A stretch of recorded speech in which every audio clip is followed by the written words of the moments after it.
Hello everyone, welcome to Navas English School. have had এই জিনিসগুলো নিয়ে আমাদের প্রায়ই কনফিউশন লেগে থাকে। হ্যাভ অর্থ আছে, হ্যাভ হ্যাড অর্থ আছে, হ্যাড অর্থ ছিল, হ্যাড অর্থ ছিল। যখন এগুলোর বাংলা মিনিং সেম তাহলে আমরা কখন কোনটা ইউজ করব?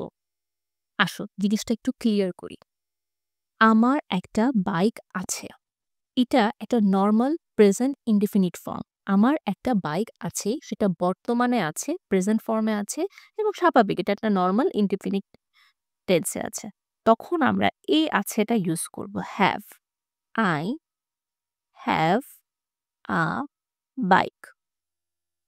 কিন্তু যদি এখন আমি বলি আমার ২ বছর ধরে একটা বাইক আছে। দেখো আছে বলছি, তাই না? তাহলে এই দুটোর মধ্যে একটা হবে, কিন্তু কোনটা হবে?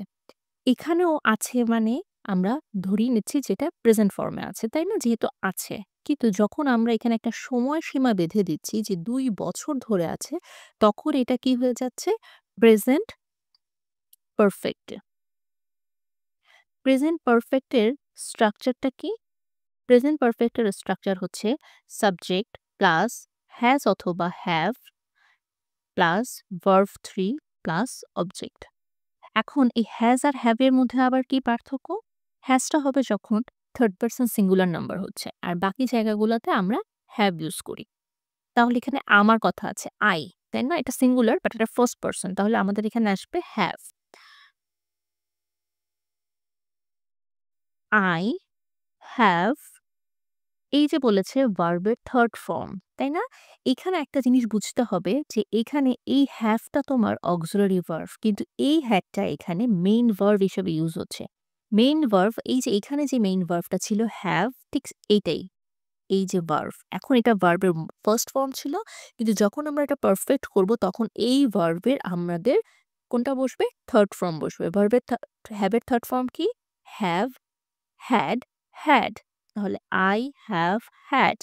এখন দেখো এই যে কনফিউশনটা হ্যাভও আছে হ্যাডও আছে কেন? এই হ্যাডটা হচ্ছে আমাদের মেইন ভার্ব যেটা কিনা হ্যাভ থেকে থার্ড ফর্ম হিসাবে হ্যাড হয়েছে। আর এই হ্যাভটা হচ্ছে আমাদের স্ট্রাকচারে অক্সিলারি ভার্ব যেটা হ্যাজ অথবা হ্যাভ হওয়ার কথা। তাহলে I have had a bike since 2 years. বুঝতে পেরেছি? সিমিলারলি আমার একটা বাইক ছিল, নরমাল পাস্ট ইনডিফিনিট। আই ছিল আছে পাস্টে, তাহলে কি হবে? এই যে হ্যাড, তাই না? I had a bike. কিন্তু এটাই যখন আবার আমরা বলছি যে আমার ২০১৭ সাল থেকে একটা বাইক ছিল। এই যে আমরা একটা সময়সীমা দিয়ে দিচ্ছি, তার মানে এটা হয়ে যাচ্ছে পাস্ট পারফেক্ট। পাস্ট পারফেক্টের স্ট্রাকচারটা কি? সাবজেক্ট প্লাস হ্যাড প্লাস ভার্বের থার্ড ফর্ম প্লাস অবজেক্ট। তাহলে সিমিলারলি সাবজেক্ট কি চলে আসবে? আই হ্যাড, ভার্বের থার্ড ফর্ম, ভার্বটা কি ছিল? হ্যাভের মেইন ভার্বটা হ্যাভ, সেটা থার্ড ফর্ম হচ্ছে হ্যাড। তাহলে I had had a bike since 2017। এখানে ২ বার হ্যাড দেখে কনফিউজ হওয়ার কোনো কারণ নাই। এখানে এই হ্যাডটা হচ্ছে অক্সিলারি ভার্ব যেটা স্ট্রাকচার থেকে এসেছে। আর এই হ্যাডটা হচ্ছে আমাদের মেইন ভার্ব। যেহেতু এটা পারফেক্ট ফর্মে আছে এইজন্য আমাদের এখানে ভার্বের থার্ড ফর্মটা বসেছে। I had had a bike since 2017।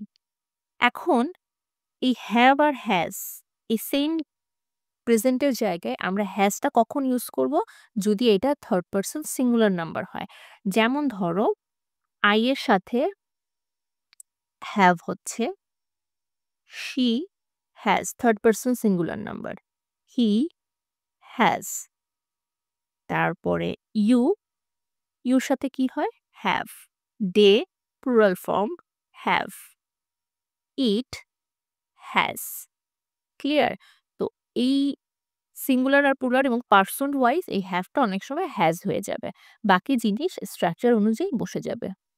Hope তোমাদের এই কনফিউশনটা আর থাকবে না। Don't forget to like and subscribe.